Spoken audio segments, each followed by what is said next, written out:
आपण पाहत आहात कराड टुडे न्यूज। पुणे बेंगलोर राष्ट्रीय महामार्गावर कराड येथे कोल्हापूर नाका ते कोयना पुलापर्यंत 400 मीटरचा भराव आज पूर्ण झाला आहे। कोयना नदीवरील दोन्ही पुलांची कामे पूर्ण झाल्यानंतर या भराव पुलाचा पुढील भाग जोडला जाणार आहे। दरम्यान मुरुम टाकून हा भराव पूल पूर्ण झाल्याने आता त्यावरती खडीकरण व त्यानंतर डांबरीकरण केले जाणार आहे। तत्पूर्वी या भराव पुलाच्या दोन्ही बाजूच्या संरक्षक भिंतीवर अपघातरोधक कठडे बसवण्याचे काम सुरू करण्यात आले आहे।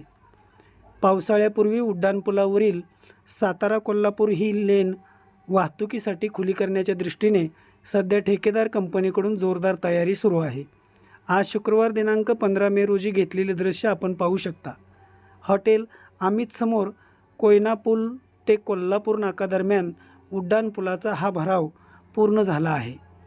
SP इन्फ्रास्ट्रक्चरच्या मदतीने DP जैन कंपनीने या भराव पुलाचे काम पूर्णत्वास नेले असून कोयना नदीवरील दोन्हीही पुलांच्या चारी बाजूचा भराव टाकण्याचे काम सुरू करण्यात आले आहे।